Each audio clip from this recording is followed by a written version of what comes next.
बोलो श्री सतगुरु महाराज की, श्री प्राणनाथ प्यारे की।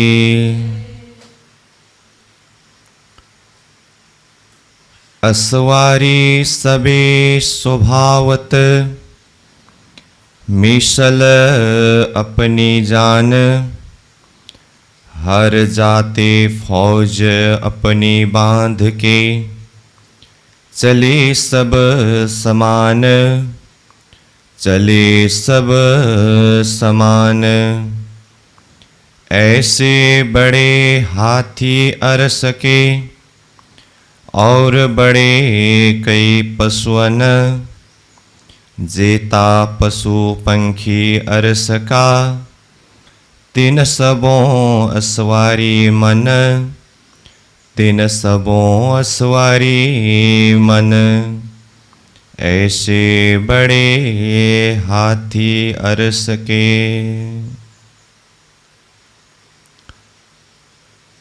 अक्षरातीत धामधनी श्रीराज जी की असीम अनुकंपा के द्वारा तारतम सागर दिव्य वाणी अंतर्गत परिक्रमा ग्रंथ के ऊपर हम चिंतन करते आ रहे हैं। और परिक्रमा ग्रंथ में अब तक 29वें प्रकरण का 50वें चौपाई तक के भाव श्रवण किया, चिंतन किया। यह 29वें प्रकरण में पशु पंखियों के असवारी परमधाम में श्रीराज जी, श्यामा जी सखियों के लिए असवारी रूप, सवारी का साधन रूप यह पशु पंखी का वर्णन ये प्रकरण के द्वारा किया जा रहा है।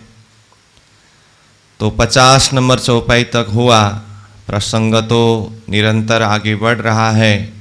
तो हम 51वें चौपाई से प्रारंभ करें। 51वें नंबर चौपाई में कहते हैं, ऐसे बड़े हाथी अरस के, और बड़े कई पशुअन। जेता पशु पंखी अरस का, तिन सबों असवारी मन। तो ऊपर अन्य भी कई जाति के पशु जानवरों के प्रसंग वर्णन करते करते फिर यहाँ कहते हैं, ऐसे ही बड़े हाथी अरस के। परमधाम के जो बड़े हाथी है, फील है, और बड़े कई पशुअन, और भी जाति के कई बड़े बड़े जो पशु है। जेता पशु पंखी अरस का, परमधाम में जितने भी पशु पंखी है, तिन सबों असवारी मन। वो सब असवारी, सवारी का साधन रूप है।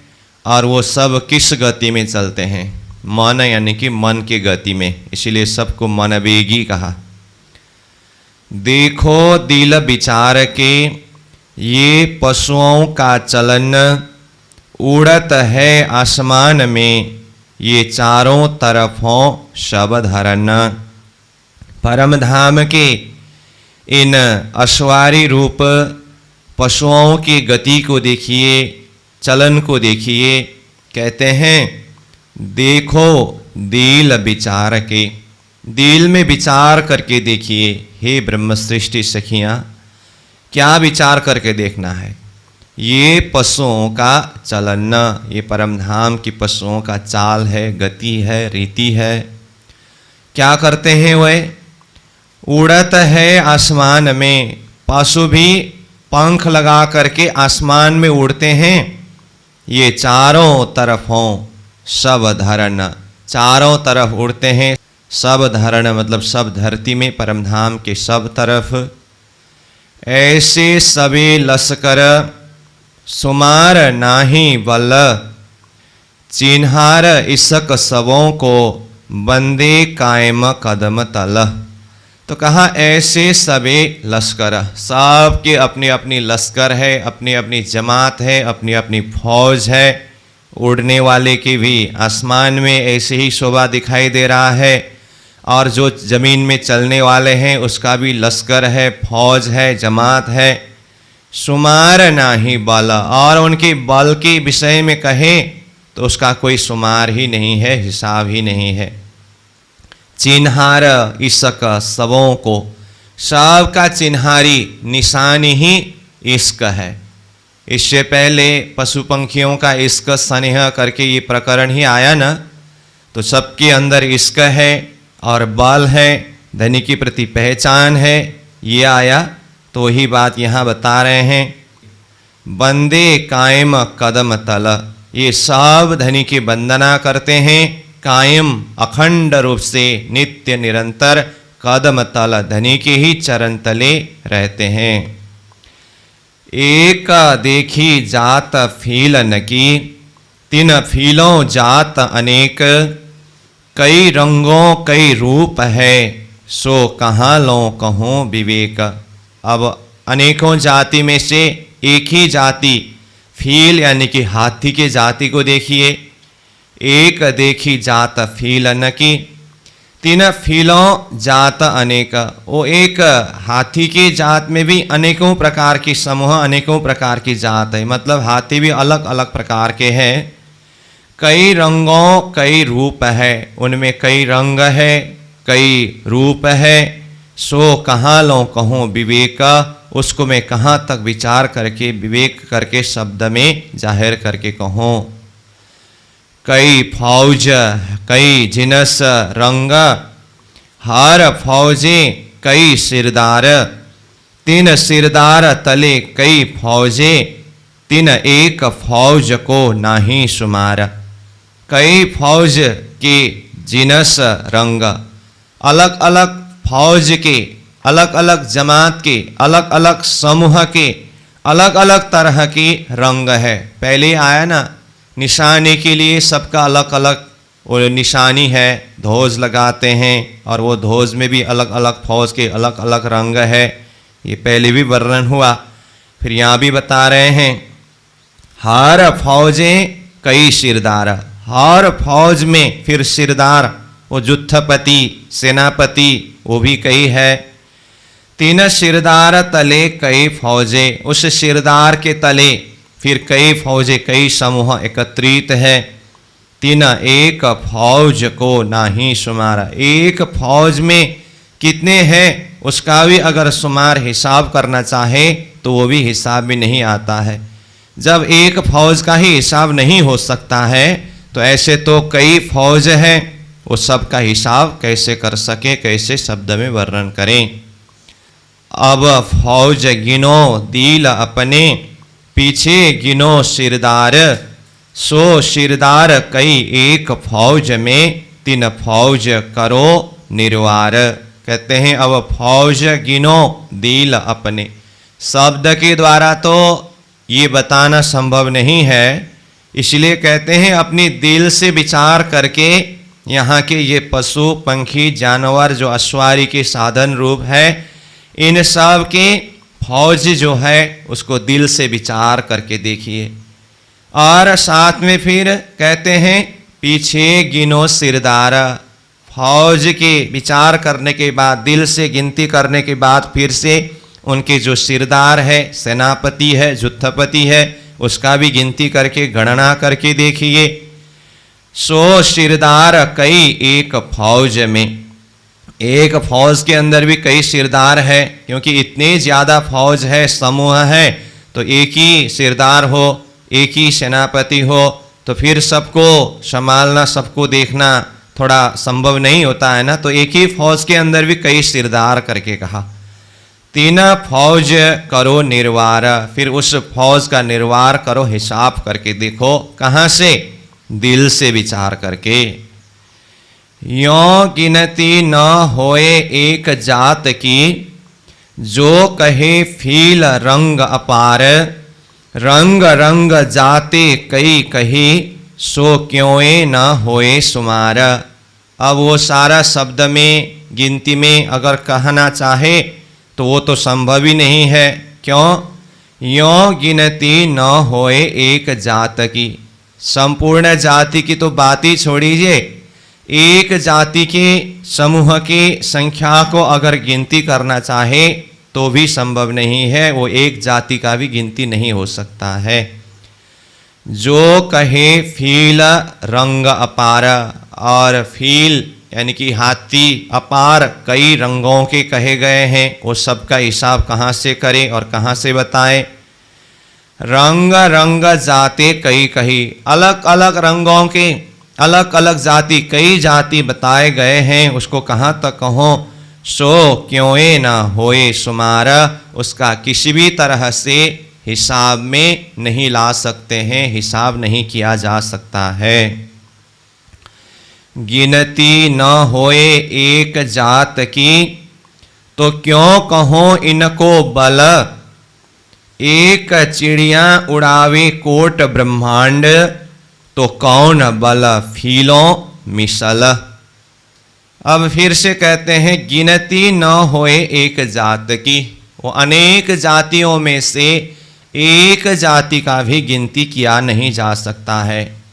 तो क्यों कहो इनको बल, जब जाति की गिनती ही नहीं किया जा सकता है तो फिर उन सब के बल को, सामर्थ्य को, ताकत को किस तरह से कहा जाए।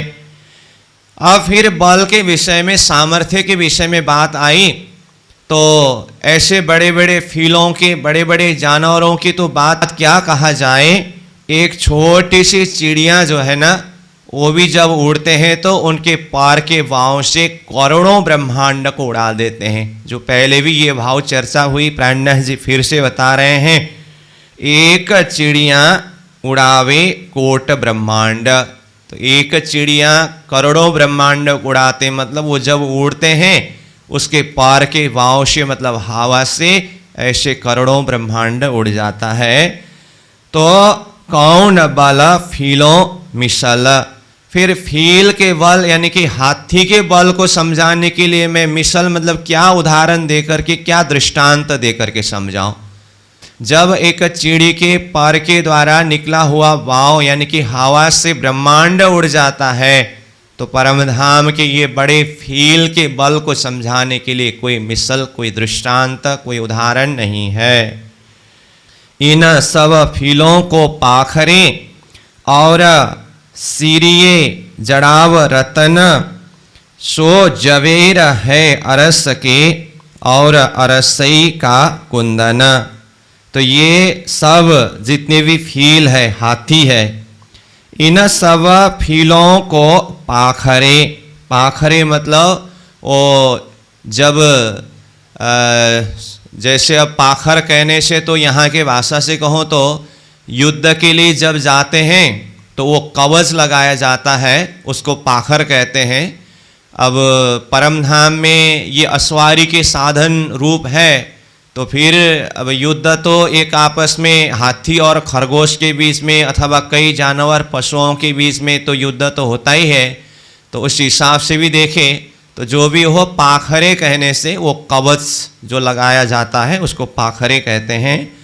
फिर कहते हैं और शीरिये जड़ाव रतन, शीरिये मतलब ये शीर में मस्तक के भाग में जो रत्नों से जड़े हुए, जो अब पाखरे भी और भी यहाँ जो पट्टी लगाया जाता है वो शीर में रत्नों से जड़ित वो हाथी के शीर में लगाया जाता है। सो जवेरा है अरस के, वो जो रतन करके कहा ना, वो रत्न जवेर भी कहाँ का है, वो भी अरस का है, परम धाम का ही है। और अरसई का कुंदन, वो कुंदन जो जड़ा हुआ कहा उसमें, तो वो भी अरस का ही कुंदन है। तो इस तरह से हाथी को कैसे सजाया है वो भी बताया जा रहा है। और सवन की क्यों कहूँ, ये एक कही मैं जात, ये कैसी शोभा लेत है, दे दिला देखो साक्षात। और सवन की क्यों कहूँ, बाकी सब के विषय में, सारे समूह के, सारे जातियों के तो मैं किस तरह से कहूँ। ये एक कही मैं जात, ये एक मतलब जैसे फील, हाथी के विषय में थोड़ा सा बताया गया, और सारे समूह के, सारी जाति को तो मैं किस तरह से कहूँ। ये कैसी शोभा लेत है, ये सब कैसे शोभा ले रहे हैं, इस विषय में अगर जानना चाहे तो दे दिल देखो साक्षात, दिल को उसी में दे करके, दिल से विचार करके, चित्त से चिंतन करके उसको साक्षात दर्शन करके देखो। ये शब्द के द्वारा कहना और समझाना संभव नहीं है। अब और जात की क्यों कहो, जो है फीलों से बुजुर्ग, ये बुजुर्ग साहिबी दिखाई रूहों, पावने पट अंतर हक। अब फील के विषय में कहा, यानी कि हाथी के विषय में कहा, तो फिर कहते हैं अब और जात की क्यों कहो, इसके अलावा अन्य जाति के विषय में मैं कैसे कहूँ। जो है फीलों से बुजुर्ग, अन्य कई जाति ऐसे हैं जो फील यानी कि हाथी से भी श्रेष्ठ है, महान है, बलशाली है, ताकतदार है, जोरावर है। तो उन सब के विषय में मैं किस तरह से कहूँ।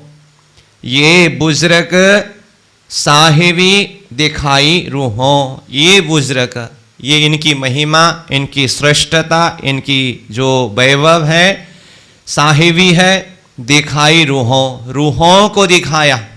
कैसे?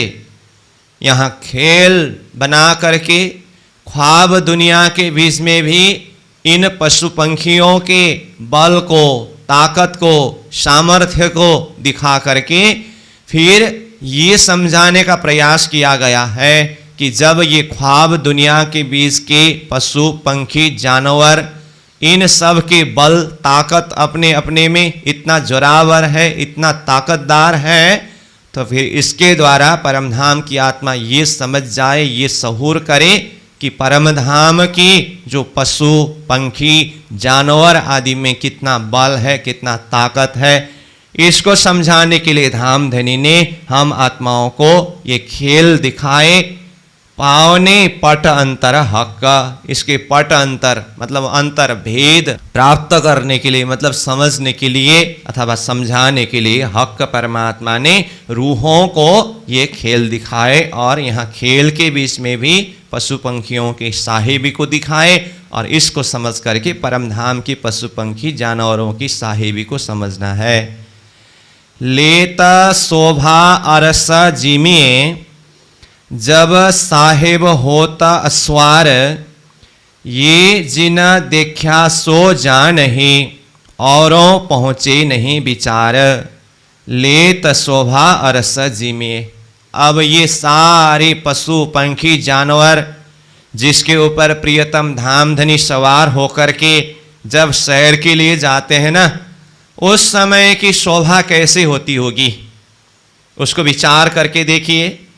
तो जब इसको जानना हो तो धनी कहते हैं लेत शोभा अरस जिमिए, सब परमधाम की जमीन में ऐसे शोभा लिए हुए हैं, ऐसे सजे हुए हैं। जब साहिब होत अस्वार, जब धामधनी श्रीराज जी सवार होते हैं तो सब शोभा लिए हुए आगे बढ़ रहे हैं। ये कैसी शोभा होगी, अगर इसको जानना चाहे तो कहते हैं ये जिन देखा सो जानहि, ये तो जिसने देखा है, जिसने दर्शन किया है, जो उस समूह में से उपस्थित है वही जान सकते हैं। औरों पहुँचे नहीं विचार, बाकी लोगों के तो ऐसे कल्पना करने से, विचार करने से, अनुमान करने से वो विचार वहाँ तक नहीं पहुँच सकता है, और ऐसे विचार के द्वारा उस शोभा को जान नहीं सकते हैं। कहा कहो जात लश्कर, एक जात को नाही पार, तीन जात में अनेक फौजें, एक फौज को नाही शुमार। कहाँ कहो जात लश्कर, एक एक जाति के कई लश्कर है, कई जुत्थ है, कई समूह है। एक जात को नाही पार, एक जाति का भी कोई पारवार नहीं है।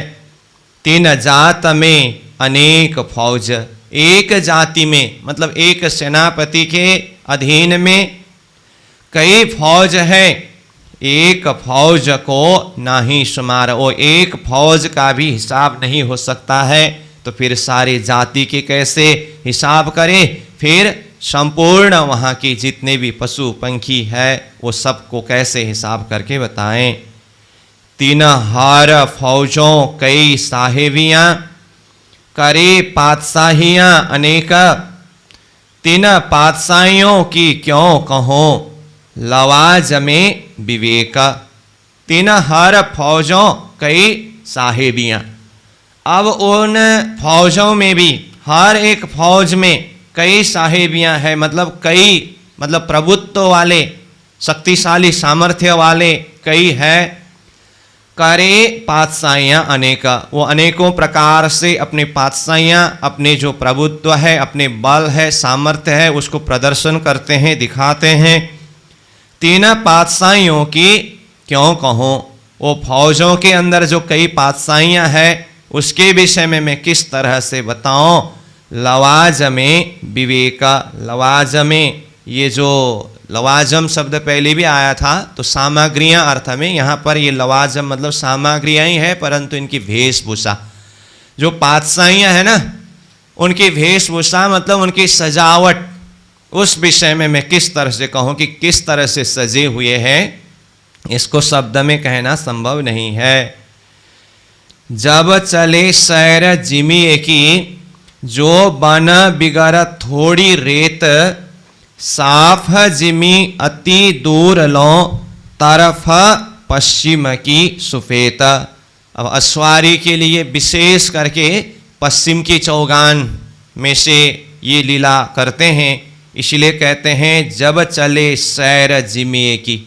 सैर के लिए जब जाते हैं तो जिमिए, जमीन में, वो जमीन कहाँ है, आगे कहते हैं जो बन बिगर थोड़ी रेता। वन बिगर, जहाँ पर वन नहीं है, वन बिना की जमीन है, और जिसमें थोड़ी रेत मतलब थोड़े थोड़े रेती है, मतलब पश्चिम की चौगान, जो यहाँ प्राणनाथ जी अपने शब्द से कहेंगे। तो कहा साफ जिमी अति दूर लो, बहुत दूर तक ये साफ है जमीन, ये पश्चिम का चौगान। देखिए चौथे चरण में कहते हैं तरफ पश्चिम की सुपेता, पश्चिम की तरफ, रंगमहल के पश्चिम दिशा में जो पश्चिम का चौगान है, सुपेत जो श्वेत है, थोड़े थोड़े बालुआ से भरे हुए हैं, तो वहाँ पर पहुँचते हैं। तो पश्चिम की चौगान जो है वो अति दूर लो, ऐसा शब्द प्रयोग किया। तो पश्चिम की चौगान की लंबाई चौड़ाई कितना है, 9 लाख कोस का लंबा और 4.5 लाख कोस का चौड़ा, ये पश्चिम की चौगान का विस्तार है। तो बहुत दूर तक इसका विस्तार है। इतना दूर लो बन है नहीं, बहुत बड़ो मैदान, ये अश्वारी होए इस ही तरफ, जब कबो करे सुभान। तो कहा इतना दूर लो बन है नहीं, इत मतलब पश्चिम की चौगान में, दूर लो, दूर लो मतलब कितने एरिया, जैसे कहा ना पश्चिम की चौगान की लंबाई चौड़ाई 9 लाख कोस योजन लंबा और 4.5 लाख कोस योजन का जो चौड़ा, इतनी एरिया है। तो ये बहुत दूर दूर तक बहुत विशाल एरिया है। तो इस एरिया में वहाँ पर कोई वन नहीं है, इतना दूर लो वन है नहीं। बहुत बड़ो मैदान, ये बहुत बड़ा खुला मैदान है पश्चिम की चौगान। ये अश्वारी होए इस ही तरफ, धामधनी श्रीराज जी, श्यामा जी और सखियाँ अश्वारी होकर के यहीं पर पधारते हैं। जब कबो करे सुभान, ये अश्वारी होए इस ही तरफ, जब इस तरफ धामधनी अश्वार होते हैं, जब कबो करे सुभान मतलब जब कभी भी प्रियतम धामधनी यहाँ पधारते हैं। मैदान अति दूर लो, दूर दूर अति दूर, सूर आकाश रोशनी और उज्जवल जिमी सब नूर। ये मैदान पश्चिम की चौगान अति दूर लो, बहुत दूर तक, दूर से भी और दूर तक और दूर तक, मतलब वो बहुत विशाल एरिया को इस तरह से विस्तार करके दूर दूर शब्द के द्वारा बताया जा रहा है। और यहाँ जो बालू है ना, मोती सदृश चमचमाते हुए रेत कण की तरह जो बालू, उसके द्वारा निकले हुए नूर की किरणें, सूर्य आकाश रोशनी और उज्जवल जिमी सब नूर। आसमान के जो सूर्य के प्रकाश और उज्जवल जिमी सब नूर, ये जमीन के जो बालू के कण के प्रकाश सब तरफ प्रकाशित हो रहा है, सब तरफ नूर ही नूर भरपूर हो रहा है। आगे सैर बीध बीध की, जब करे ऊपर सागर, कई विध के रस पूरन, सब पैरत है जानवर। आगे सैर विध विध के। अब यहाँ पश्चिम के चौगान में आने के बाद यहाँ से सवारी के साधन रूप पशु पंखियों के ऊपर सवार होकर के सैर के लिए यहाँ से चले जाते हैं। तो कहा आगे सैर विध विध की, जब करें ऊपर सागर। अब यहाँ से सवार होकर के कहाँ जाते हैं? कभी तो सागर में चले जाते हैं, कभी तो वन में, कभी तो महलों में, मन चाहे कहीं भी जाते हैं। तो यहाँ कहा सागर। कई विधा के रस पूर्ण। अब इस समय में कई प्रकार के रस, पूर्ण आनंद अनुभव करते हैं। सब पैरत है जानवर। पैरत मतलब तैरते हैं।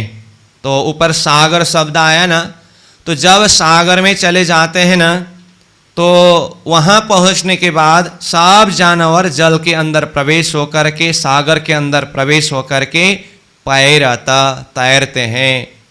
जल किनारे वन है, कई विधा की बैठक, कई जल टापू पहाड़ में, कई मोहलों माहे छुटक।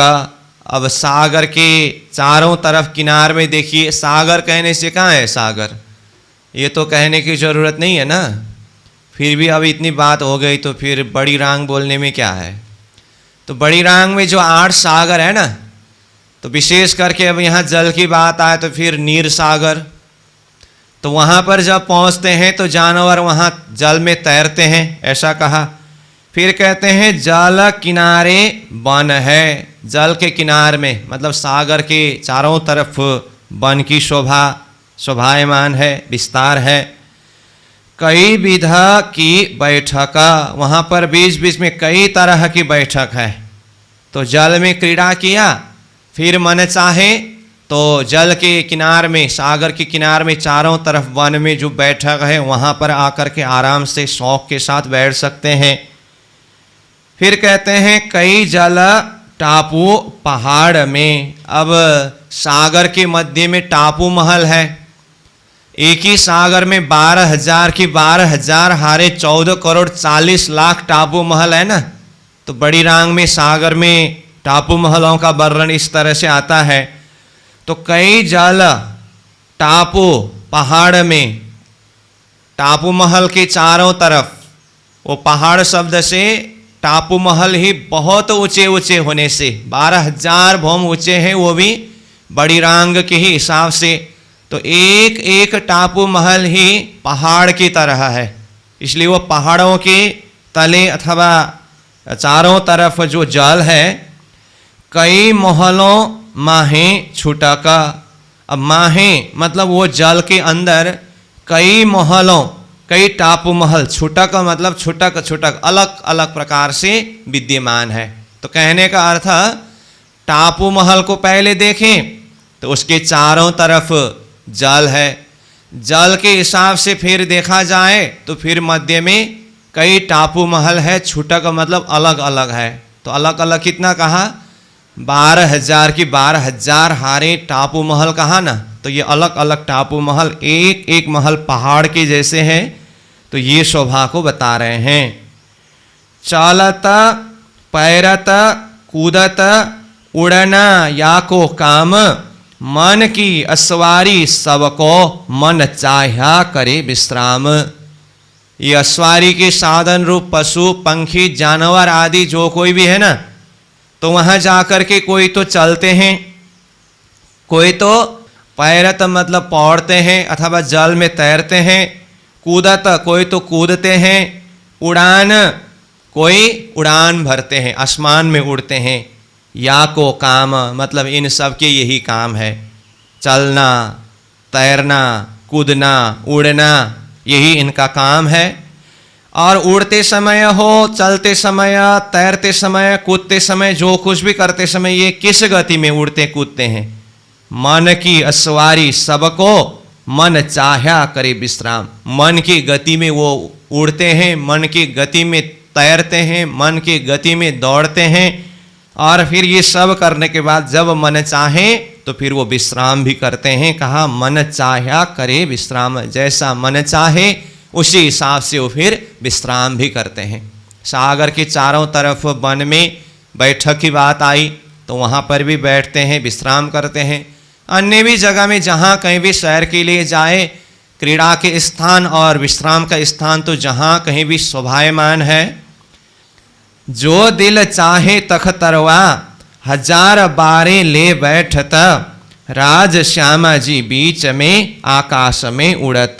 देखिए अब ये पूरा प्रकरण में तो पशु पंखियों के अस्वारी की बात हो रही है और पश्चिम की चौगान में जाकर के पशु पंखियों में सवार होकर के सागर में और भी कई जगह में जाने की बात हुई।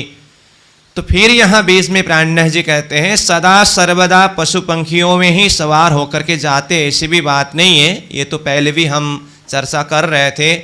विशेष करके रंगमहल के छठी भौम में 6000 सुखपाल और एक तख्तरवा, ये भी सवारी का साधन है, परम धाम का विमान रूप साधन है ये। तो जब कभी भी श्रीराज जी श्यामा जी सखियाँ मन चाहे कि सुखपाल के ऊपर सवार होकर के सैर किया जाए तो तब फिर सुखपाल में ही सवार होकर के चले जाते हैं। जब मन चाहे तख्तरवा के ऊपर सवार होकर के जाएं तो फिर तख्तरवा ही सेवा में हाजिर होते हैं। जब चाहे फिर पशु पंखी जानवरों आदि में सवार करें तो उस समय में फिर वही सेवा में हाजिर हो जाते हैं। श्रीराज जी श्यामा जी सखियाँ जैसा मन चाहे वैसा ही होता है।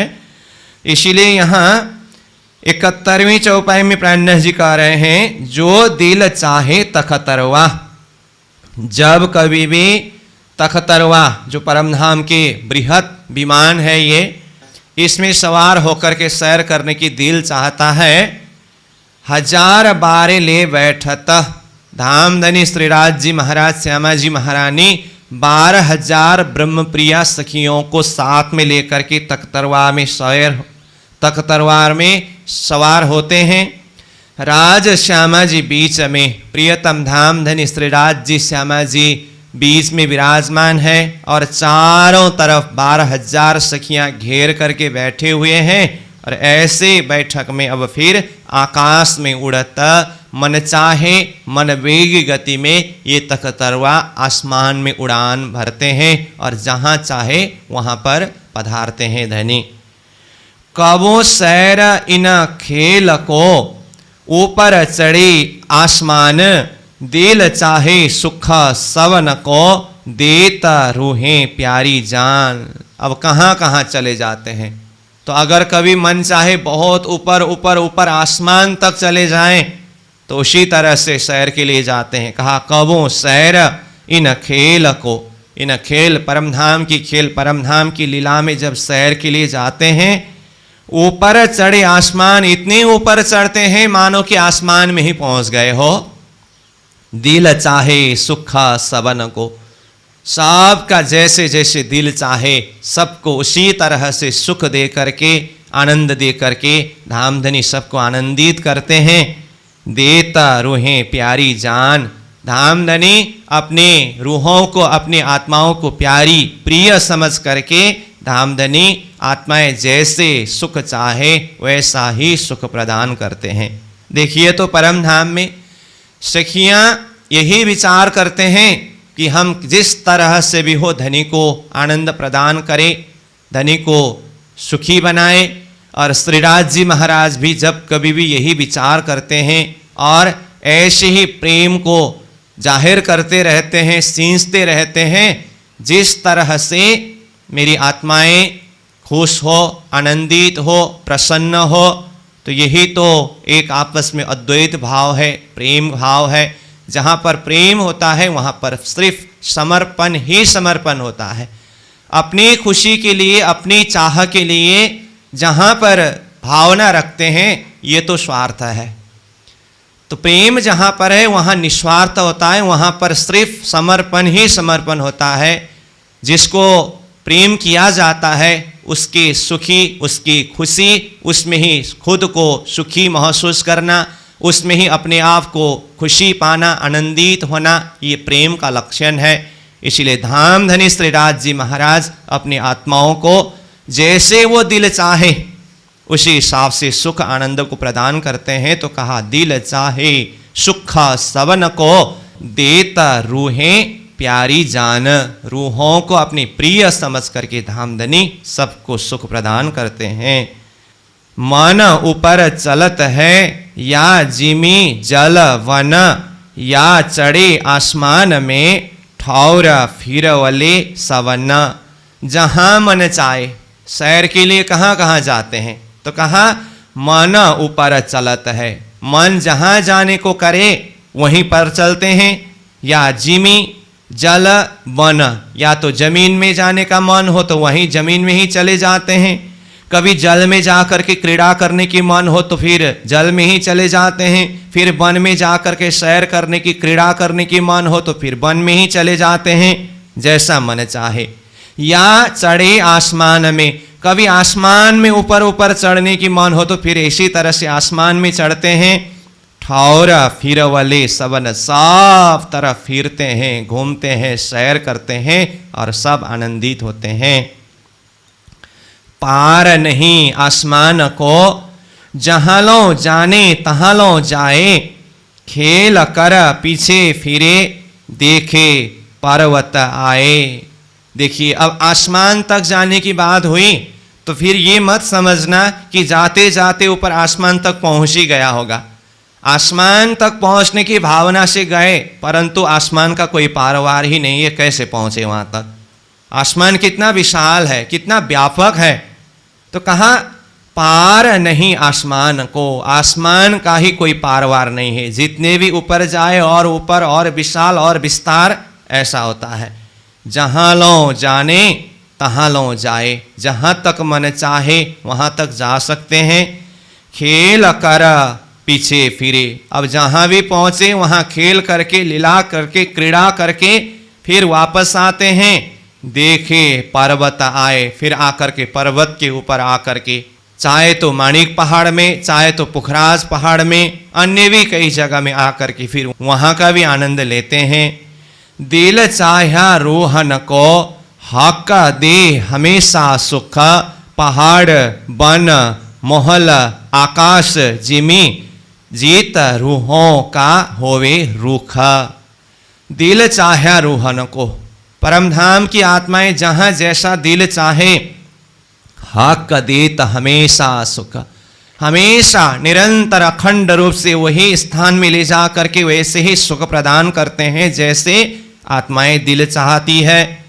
पहाड़ बन महल आकाश जिमी, चाहे तो पहाड़ में, चाहे तो वन में, महल में, आकाश में, जमीन में, जहाँ कहीं भी जाकर के लीला क्रीड़ा करके आनंद लेने की इच्छा आत्माएं करें, धामधनी वही स्थान में ले जाकर के सुख प्रदान करते हैं। जीता रूहों का होवे रुख, जहाँ पर जाने की रुख यानी कि इच्छा हो, चाहा हो, धामधनी वहीं पर ले जा करके सबको आनंद प्रदान करते हैं। जो रुख होवे जल पर, या जोए या ताल, या सुख मोहलन में देवे दायम नूर जमाल। जो रुख होवे जल पर, अगर सखियों की इच्छा जल में जाकर के क्रीड़ा करने की हो तो फिर धामधनी वहीं पर ले जाते हैं सबको। फिर कहते हैं या जोए या ताल, कभी जमुना जी में जाने की इच्छा हो या हाउज कौसर ताल में जाने की इच्छा हो, वहीं पर ले जाकर के सुख प्रदान करते हैं। या सुख मोहलन में, या तो परमधाम के कई महलों में जाकर के सुख लेने की इच्छा हो तो फिर उन महलों में ले जाते हैं और सुख प्रदान करते हैं। देवे दायम नूर जमाल, नूर जमाल अक्षराती धामधनी श्रीराज जी महाराज इस तरह से दायम अखंड सुख देते हैं, प्रदान करते हैं आत्माओं को। ये खूबी इन बखत की हके दई दिखाए, ये ख्वाब में प्यारी लगी अरस की ठकुराई। देखिए, अब धामधनी ने हम आत्माओं को परम धाम में कई तरह का सुख प्रदान किए, उसकी तो कहना ही क्या।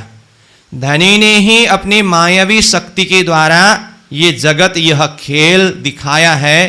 परम धाम की आत्माओं को वो भी कितना प्रिय है। तो ये 77 नंबर चौपाई में ये बता रहे हैं, ये खूबी इन बखत की, इस बखत की जो खूबी है, शोभा है, हक के दई दिखाए। हम आत्माओं को हक का धाम धनी श्रीराज जी ने जो दिखाया है, क्या यह खेल जगत, ये ख्वाब में प्यारी लगी। ख्वाब संसार में बैठे बैठे आत्माओं को ये धनी की जो कला है, कौशलता है, उनकी ये मायावी शक्ति के द्वारा बना हुआ ये जो भी है, ये प्यारी लगी, आत्माओं को प्रिय लगता है।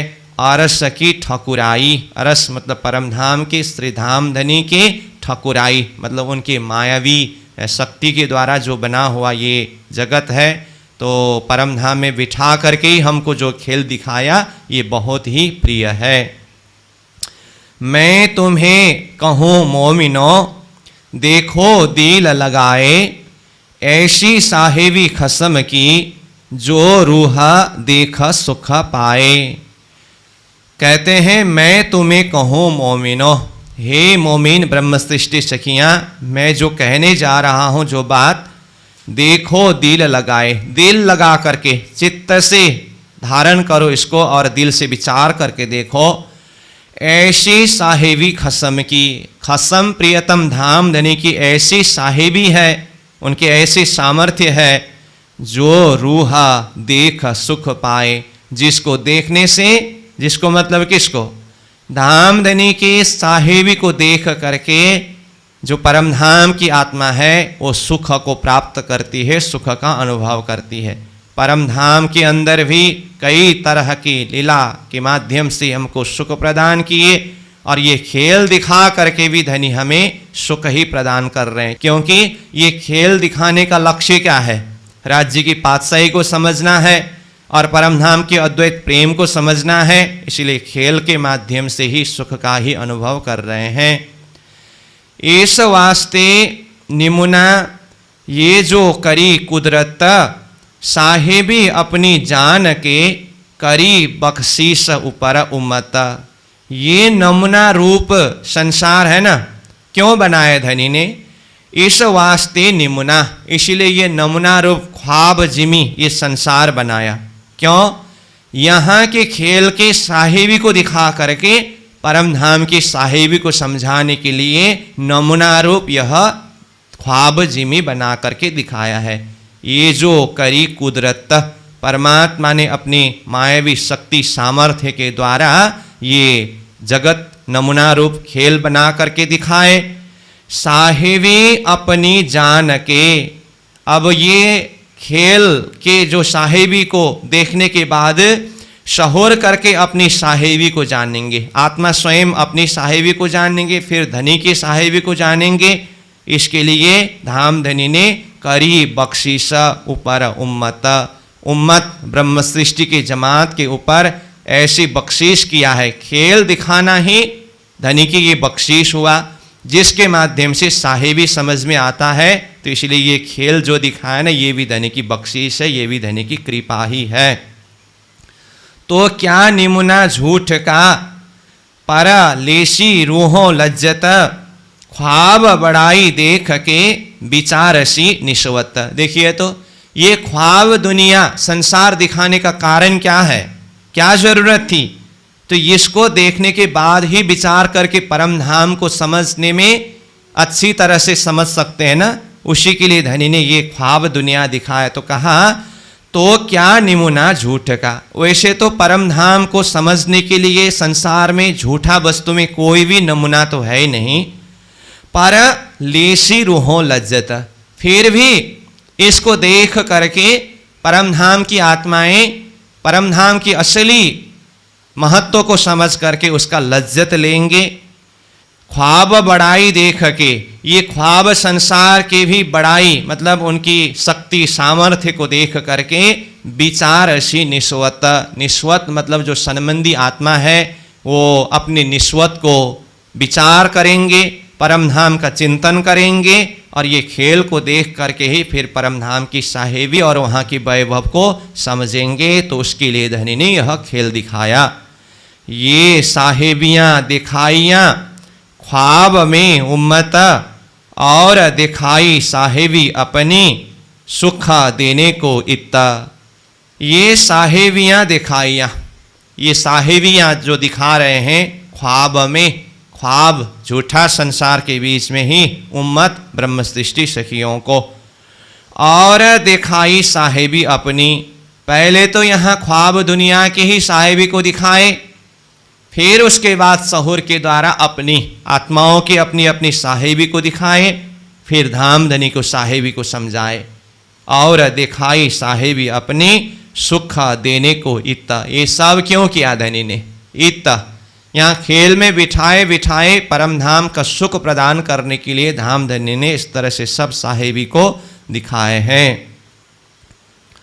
तफावत ये झूठ की क्यों आवी बराबर सांच के, पर रूहें सुख पावत है देख अपनी साहेबी ये। वास्तव में देखे तो ये संसार झूठा है और परमधाम सत्य है। बार बार प्राणनाथ जी यह भाव बता रहे हैं कि ये झूठ संसार और परमधाम के बीच में इतना अंतर है, इतना फर्क है, जैसे पट अंतर कहा, दिन और रात जैसे कहा, ऐसे यहाँ कहते हैं तफावत। तफावत मतलब अंतर, फर्क। ये झूठ की, ये झूठ इतना फर्क है, परमधाम से इतना अंतर है, तो ये झूठ संसार परमधाम के बराबर में तुलना करने के लिए कैसे आ सकता है? क्यों आवे बराबर सांच, सांच के बराबर कैसे आ सकता है? मतलब कभी भी आ ही नहीं सकता है। संसार और परमधाम के बीच में कोई तुलना कर ही नहीं सकते, क्योंकि वो सांच है, ये झूठ है, तुलना नहीं कर सकते हैं।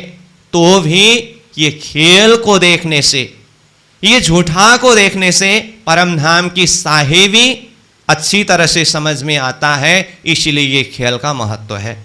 पर रूहें सुख पावत, पर मतलब परंतु, परंतु क्यों? ठीक है, सांच के बराबर में ये झूठ बिल्कुल ही पट अंतर है, ये तुलना कर ही नहीं सकते हैं, कुछ भी मेल नहीं खाता है, ठीक है, परंतु रूहें सुख पावत है। इसी खेल के द्वारा ही रूहें परमधाम की आत्मा सुख प्राप्त करती है। क्यों? देख अपनी साहेबी, ये अपनी साहेबी को समझ के, ये खेल के द्वारा ही अपनी साहेबी समझ में आने वाला है ना, और धनी की साहेबी समझ में आने, और धनी की साहेबी समझ में आने वाला है ना, इसलिए खेल के द्वारा ही परमधाम की आत्माएं सुख को प्राप्त करती है। इस अर्थ में खेल महत्वपूर्ण है। वाणी में जैसे सनंद, खुलासा, मार्फत सागर और क्यामत नामा ग्रंथ, ये कति परग वाणी है ना, इन प्रसंग में प्राणनाथ जी ने विशेष करके सनंद वाणी में ही है, तो ये खेल को लैलतुल कद्र करके कहा है।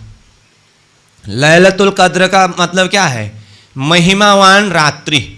तो रात्रि कहा, फिर इसकी महिमा क्या है? तो रात्रि कहने से ये फरामसी के द्वारा उत्पन्न होने के कारण, अज्ञान रूप होने के कारण यह संसार रात्रि है। जैसे मोह, अज्ञान, भ्रमना, कर्म, काल और शून्य, ये नाम सारे नींद के निराकार निर्गुण, ऐसा कहा है ना ये खेल के विषय में, तो ये रात्रि है। परंतु यही रात्रि रूपी खेल के द्वारा ही परमधाम की पातशाही को समझना है, वाहिदत की इच्छा को समझना है, और यही खेल के बीच में ही तीन लीला चौथी घर की, इन चारों को या में भोग, ये है, इसीलिए खेल का महत्व है। तो ये शब्द वहां पर भी आता है। तो यहां पर कहा कि ठीक है, परमधाम और संसार के बीच में कोई भी तुलना नहीं कर सकते हैं, बिल्कुल ही पट अंतर है। होते हुई भी ये खेल के माध्यम से परमधाम की साहेबी समझ में आने के कारण रूहों को ये खेल के द्वारा भी सुख अनुभव हो रहा है, मिल रहा है। पर रूहें सुख पावत है देख अपनी साहेबी ये।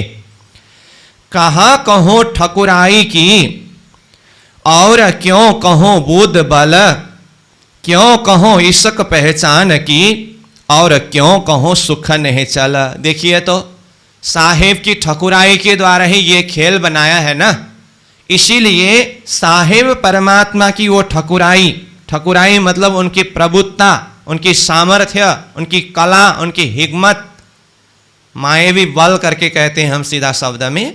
तो जिस शक्ति के द्वारा धनी ने ये खेल बनाया है तो वो ठकुराई यहाँ शब्द में।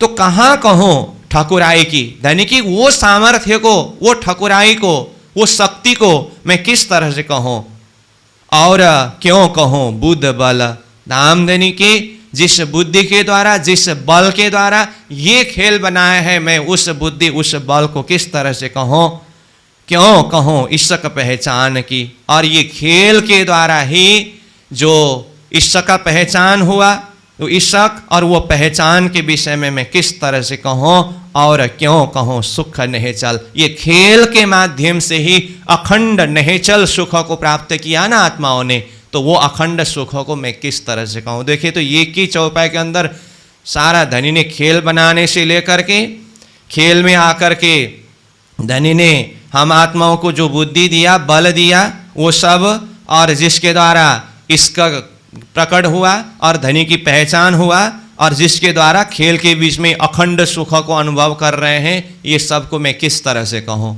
तो एक चौपाई में कितनी सारी बातें समेट लिया है। तो फिर आगे कहते हैं क्यों कहो मोहल अरस के, क्यों कहो जिमी बन, क्यों कहो इन लश्कर की मीने पातशाही पुराना। फिर परमधाम का चिंतन करा रहे हैं। परमधाम की जो महल है उसके विषय में मैं किस तरह से कहूँ, और परमधाम की जमीन वन है उसके विषय में मैं किस तरह से कहूँ। फिर कहते हैं क्यों कहूँ इन लश्कर की। लश्कर मतलब जो अश्वारी के जो प्रसंग चल रहा है ना, तो अनेक फौज में अनेक सेना है, वो लश्कर, वो फौज, वो सेना, इनके विषय में मैं किस तरह से कहूँ। मीने पातशाहियाँ पुराना, जिस परमधाम में सबके अपनी अपनी पातशाही पूर्ण है। या पातशाही कहने से किसके, सब किसी के अपनी अपनी जगह में सबकी पातशाही सब तरह से परिपूर्ण है, उसको मैं किस तरह से कहूँ। फिर आगे कहते हैं ये बात है विचार की, कई जाति जानवर कई जाति पशुअन की, या को बल कहूँ क्यों कर। ये तो विचार के द्वारा ही समझने वाली बात है, शब्द में कहना संभव नहीं है। वहाँ तो कई जाति के जानवर है, कई जाति के पशु है, और इनके जो बल है उसको मैं किस तरह से कहूँ। एक जात बागन की, कहो केते रंग तिन माहे, इन रंग सुमार ना आवही, क्यों होवे हिसाब जुआए। अब एक जाति के बाघ है ना, एक बाघ को देखिए उसमें भी कई रंग है और उसका कोई शुमार नहीं है, वो रंगों के हिसाब में नहीं आ सकता है। तो क्यों होवे हिसाब जुआए, इस जुआन से मैं किस तरह से उसका हिसाब करूं, वर्णन करूं, क्योंकि वो तो हिसाब ही नहीं हो सकता है। अब कैसा बल समूह का पशु और जानवर, देखो साहेबी अरस की ले ब्रह्मांड बल नजर। जब एक का ही बल का हिसाब नहीं हो सकता है तो फिर सारा समूह के बल का कैसे हिसाब किया जाए। अब कैसा बल समूह का, पशु और जानवर, चाहे वो पशुओं के समूह का हो चाहे जानवर के समूह का हो, उसका मैं कैसे हिसाब करूं, बल को बताऊं। देखो साहेबी अरस की, इन सारे पशु जानवरों के साहेबी जो परमधाम के हैं उसको देखिए। ले ब्रह्मांड बल नजर, ये ब्रह्मांड के बल का नजर लेकर के विवेक से इसके साहिब को देखिए। ये निमुना इन वास्ते दिखाइया रूहन, झूठ कौन आगो साँच के, पर बल पाइए न या बिन। बार बार प्राण्य जी यही भाव बता रहे हैं। देखिए तो परमधाम के इनके बल और साहिबी को समझने के लिए ही ये खेल बना करके दिखाया है। फिर कहते हैं झूठा और साचा बराबर हो ही नहीं सकता, फिर भी इसको देखे बिना उसको समझ नहीं सकते। एक ही भाव बार बार चिंतन करा रहे हैं, इसीलिए अब तो उसी भाव से चौपाई को सीधा समझ सकते हैं। तो कहा ये निम्ना इन वास्ते, ये संसार जगत है ना नमना रूप, इसी वास्ते दिखाया रूहन, आत्माओं को दिखाया है। झूठा कौन आगो साँच के। अब फिर कहते हैं ये झूठा परमधाम के सच्चाई के आगे कैसे आ सकता है, कैसे तुलना कर सकते हैं। पर बल पाइए न या बिना, फिर झूठा को देखे बिना सच्चाई का बल समझ में आ ही नहीं सकता है। तो इसीलिए ये झूठा को दिखाना पड़ा, तो धनी ने दिखाए। इना सुपन जिमी में बैठ के क्यों कहो ठकुराई अरस, ये गिरो बिचारे सुख पावही जो होसी अरस परस। ये सपना के जमीन में बैठ कर के क्यों कहूँ ठकुराई अरस, अरस के परम धाम के धाम धनी के सामर्थ्य को मैं किस तरह से कहूँ। जिस सामर्थ्य के द्वारा धनी ने ये खेल दिखाया ना ठकुराई, ये स्वप्निक जगत में बैठ करके मैं परम धाम की वो धनी की ठकुराई, वो सामर्थ्य को, वो बल को कैसे कहूँ। ये गिरो बिचारे सुख पावही, जो परम धाम की ब्रह्म सृष्टि की जमात इस विषय में अगर अंतर हृदय से विचार करेंगे, चिंतन करेंगे, तो अंदर से सुख उत्पन्न होगा। जो होशी अरस परस, मतलब जो परम धाम के अरस परस में रहने वाले यानी कि ब्रह्म सृष्टि की जमात में से हो, तो वो विचार करने से इसको समझ सकते हैं, इस सुख को प्राप्त कर सकते हैं। ये विचार विचार विचारिए तो पाइए लश्कर बल, सुमार तो भी ना पाइए जिमी अपार नहीं चल। इसको विचार करने की बात की है ना, तो फिर विचार के लिए देखिए, ये विचार विचार विचारिए, इसको विचार करना है, फिर विचार करना है, फिर विचार करना है, बार बार इसको विचार करते ही रहना है। पहले भी ऐसा शब्द आया था, तो हम सुहागिन के लक्षण के प्रसंगों को भी जोड़ रहे थे। तो विचार करने से क्या होगा, तो पाइए लश्कर बल, परम धाम के ये सारे लश्कर का, सारे फौज का, सबका बल सामर्थ्य को जान सकते हैं। पाइए मतलब प्राप्त करना, प्राप्त करना मतलब जानना। सुमार तो भी न पाइए, अगर उसके बल को थोड़ा सा अगर जान भी लिया ना, फिर इतना ही इसका हिसाब है, निरूपण हुआ, ऐसा मत समझ लीजिए। सुमार तो भी न पाइए, विचार करने पर भी उसका सुमार तो हो ही नहीं सकता है। विचार करने से कुछ बल को जान सकते हैं, परंतु उसका सुमार तो हो ही नहीं सकेगा, क्योंकि वो तो सुमार में आने वाला है ही नहीं। जिमी अपार नहीं चल, परम धाम की जमीन, वो जो नहीं चल यानी कि जो अचल अखंड जमीन जो है, वो तो अपरंपार है, उसका कोई शुमार ही नहीं हो सकता। क्यों कहो जिमी अपार की, क्यों कर कहो मोहलात, क्यों कहो हौज जोए की, क्यों कहो नूर जात। परम धाम की जो जमीन है उसके लिए कहा क्यों कहो जिमी अपार की, परम धाम की अपार जमीन के विषय में कैसे कहो। क्यों कर कहो मोहलात, वहाँ के मोहलातों के विषय में किस तरह से कहो। क्यों कहो जोए हौज की, परम धाम की जमुना जी के विषय में, हौज कौशर के विषय में किस तरह से कहो। क्यों कहो नूर जात, ये नूर जात, ये सब नूर ही नूर है, सब तो नूर जात है। प्रकाश के विषय में मैं किस तरह से कहूँ। और नूर कहने से अब परम धाम में अक्षरधाम को भी नूर तो कहते हैं, परंतु नूरमय सब तरफ जो कुछ भी है उसको मैं किस तरह से कहूँ। क्यों कहूँ अरस जिमी की, परम धाम की जमीन को मैं किस तरह से कहूँ।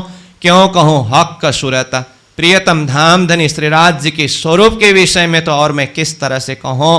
क्यों कहूँ खासी रूहन की, खासी रूहन परम धाम की जो ब्रह्म सृष्टि की जमात, उनमें भी खासी श्यामा जी महारानी, इसलिए खासी रोहन मतलब श्यामा जी महारानी के विषय में मैं किस तरह से कहूँ।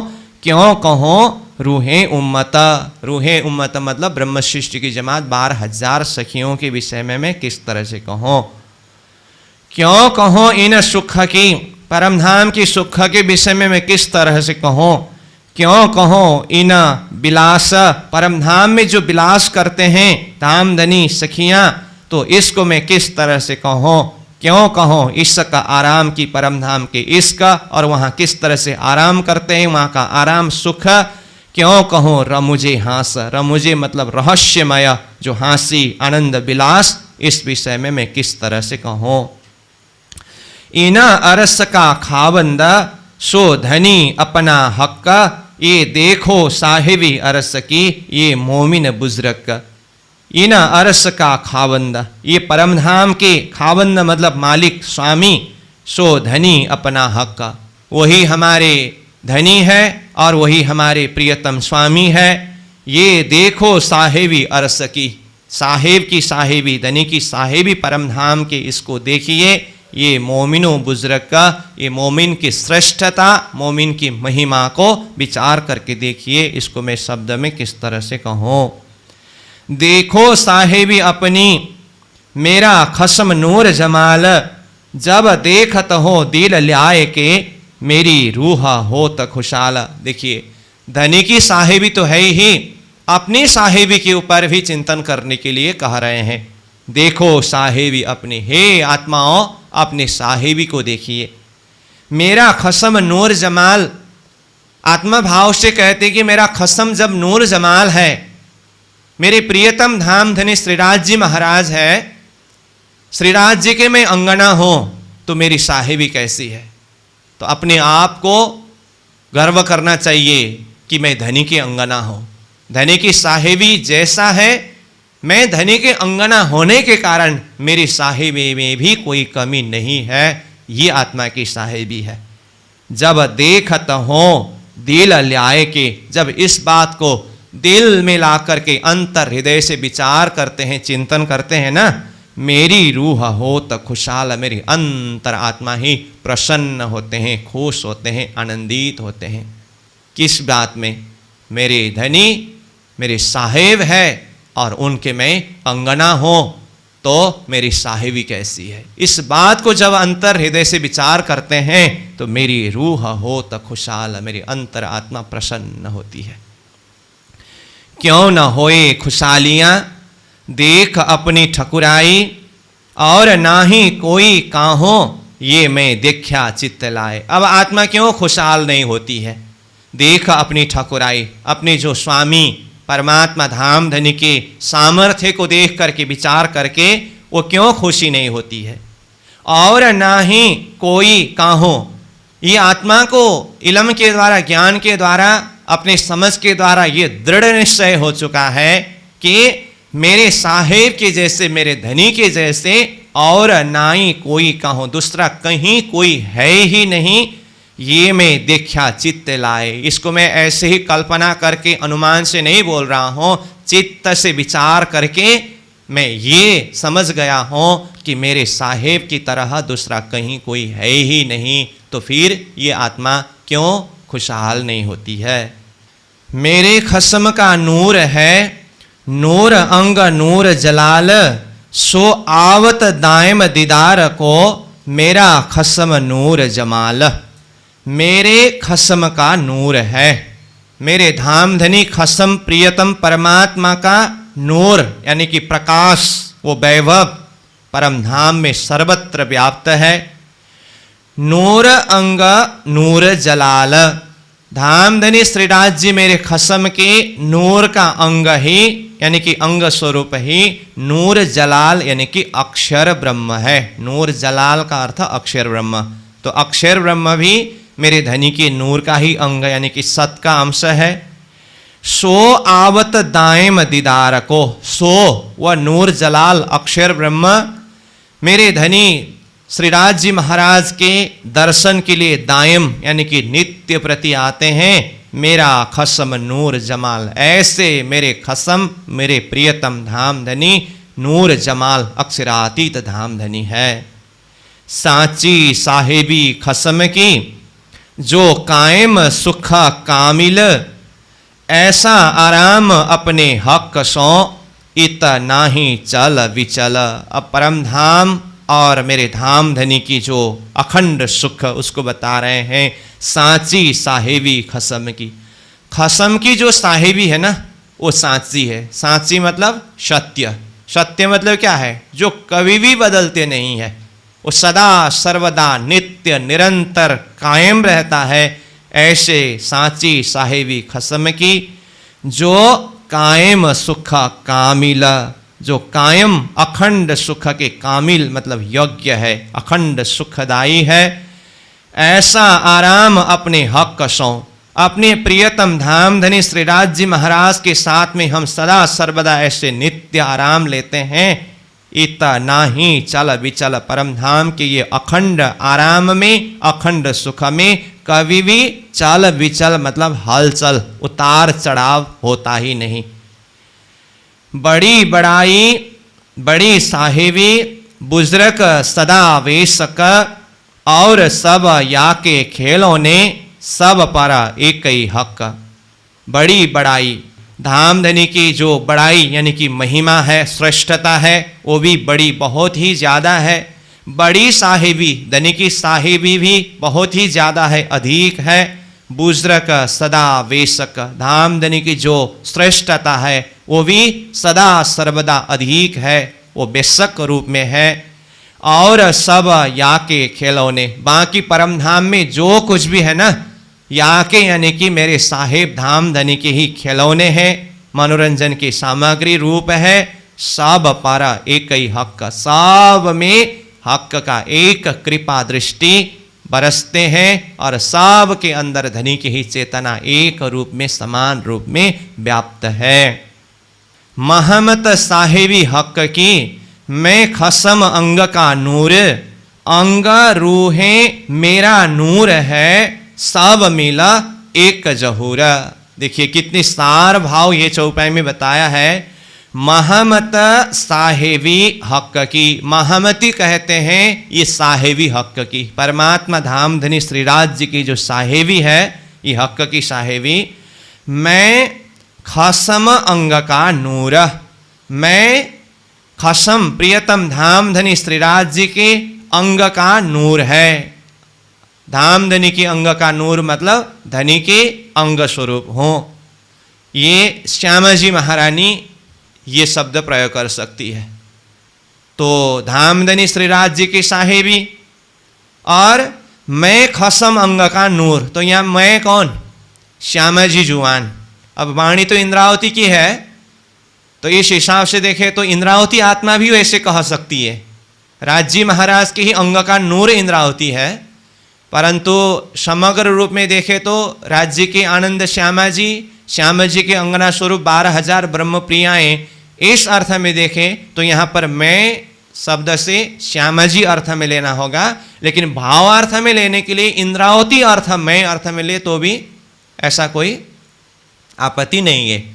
तो इंद्रावती की मुखार बिंद से वाणी अवतरण हो रही है, परंतु अंदर की शक्ति, इंद्रावती के अंदर कितनी शक्ति विद्यमान है, यानी महामती प्राणनाथ जी के अंदर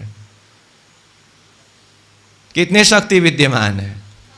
10 शक्ति है। श्री धनी जी को जोश आत्म दुलहीन नूर हुकुम बुद्ध मूल वतन, ये पांचों मिल भई महामत वेद कतेब पहुंचे शरत। ये चौपाई में मूल 5 शक्ति तो है ही महामती, ये परिचय देने के लिए, परंतु बीत के प्रसंग में अध्ययन करते चिंतन करते आए हैं।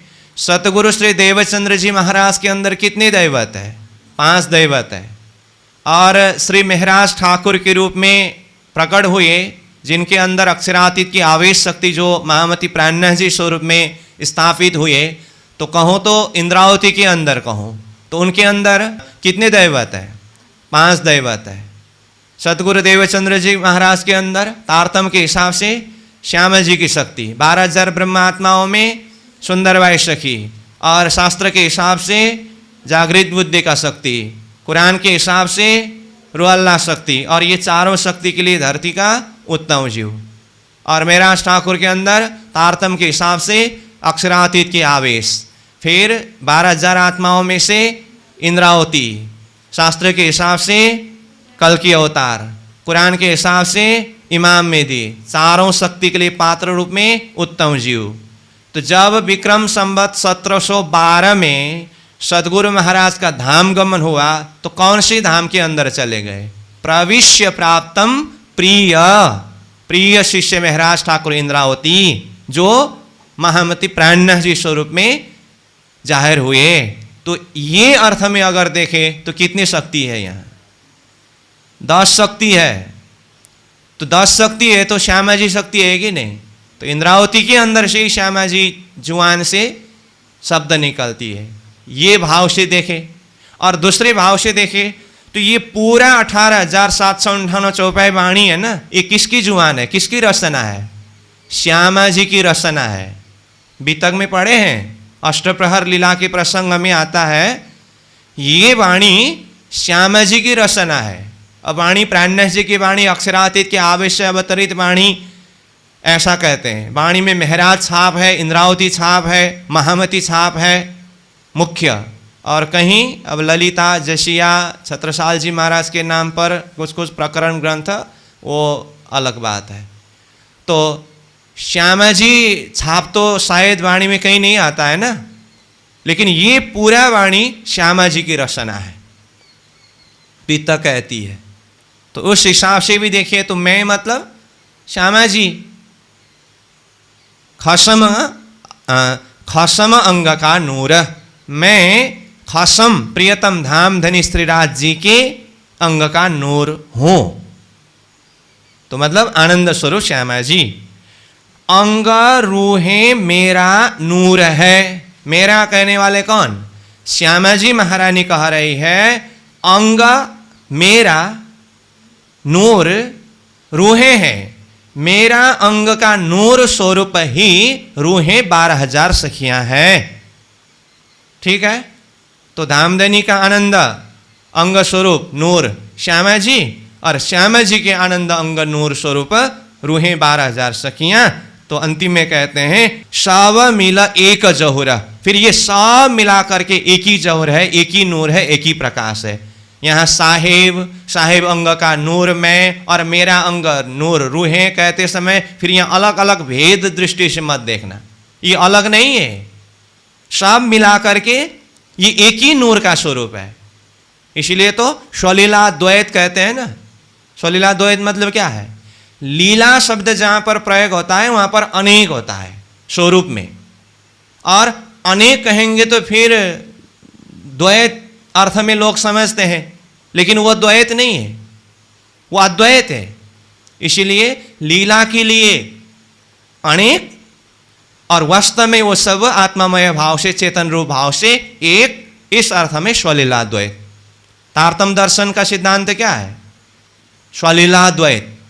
लीला के लिए अनेक रूप में, और वास्तव में देखे तो सब मिला एक जहुरा, सब मिला करके एक ही नूर, एक ही प्रकाश है। तो इस तरह से ये 29वें प्रकरण पूरा होता है। तो इसको हम यहीं पर रखेंगे। अब आगे फिर भाव कुछ बढ़ कर के आने वाला है, उसको आगे ही चर्चा करेंगे। तो अभी के लिए चौपाई दोहरा करके यहीं विश्राम। महमत साहिबी हक की, मैं खसम अंग का नूर, अंग रूहे मेरा नूर है, सब मिला एक जहूर, सब मिला एक जहूर। बोलो श्री प्राणनाथ प्यारे की प्रणाम।